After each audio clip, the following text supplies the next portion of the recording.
नमस्कार मंडळी, आजचा आपला प्रवास आहे भक्तीचा, श्रद्धेचा आणि इतिहासाशी जोडलेला। आपण निघालोय कात्रज भारती विद्यापीठ येथून। एक सुंदर सकाळी श्रीमंत दगडूशेठ हलवाई गणपतीचं मंदिराचं दर्शन घेण्यासाठी। प्रवासाची सुरुवात झाली ती बसने, आणि खरं सांगायचं तर म्हणजे बसमध्ये बसायला सुद्धा जागा नव्हती। आपण बसच्या प्रचंड गर्दीत उभं राहून आलो, पण त्या थकव्यात एक मनात वेगळीच ऊर्जा होती, कारण आजचा दिवस बापांच्या भेटीसाठी होता। बस पोहोचते स्वारगेटला आणि पुढचा टप्पा पुणे मेट्रो अंडरग्राउंड।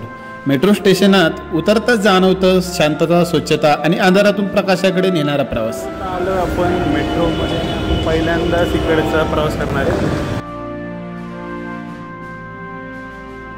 जसं आत गेलो समोर दिसल्या त्या ऑटोमॅटिक चालणाऱ्या पायऱ्या। हो, अगदी मॉलमध्ये असतात तशा, पण इथे स्वारगेट ट्रेन स्टेशनवर पाय ठेवताच त्या पायऱ्या आपोआप खाली नेतात। इथं उभं राहून खाली बसायचा एक वेगळाच थ्रिल असतो। खालती गेल्यावर समोरच उभी होती आपली पुणे मेट्रो सारखी सुंदर ट्रेन। व्हाईट, ब्लू आणि ग्रे आणि शेड्स मध्ये एकदम क्लासिक लुक। ट्रेन डिझाईन बघून वाटलं हे काहीतरी वेगळं आहे। आत गेलो आणि वाव, बसायची एकदम मस्त व्यवस्था, भारी साफसफाई, एसीची थंड हवा, नीटचे LED डिस्प्ले, सगळंच प्रीमियम वाटत होतं। मग आम्ही आमच्या जागेवर बसलो आणि ट्रेन सुरू झाली सातत्याने धावणाऱ्या ट्रॅकवरून। मन मात्र बाप्पाच्या दर्शनासाठी धावत होतं।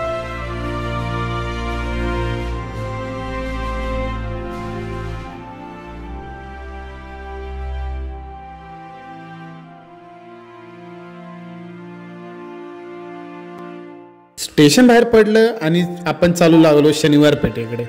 रस्त्यावर फुलांची दुकानं, प्रसारी विक्रेते आणि जय गणेशचा गजर, त्या प्रत्येक पावलात श्रद्धा होती। दगडूशेठ हलवाई आणि त्यांच्या पत्नीने आपल्या मुलाच्या निधनानंतरच्या दुःखातून बाहेर येण्यासाठी हे मंदिर उभारण्यात आलं होतं। लोकमान्य टिळकांनी इथूनच सुरू केलं होतं सार्वजनिक गणेश उत्सवाचं आंदोलन। आज हे मंदिर केवळ धार्मिक नाही तर ऐतिहासिक आणि सांस्कृतिक क्रांतीचं प्रतीक बनलं आहे।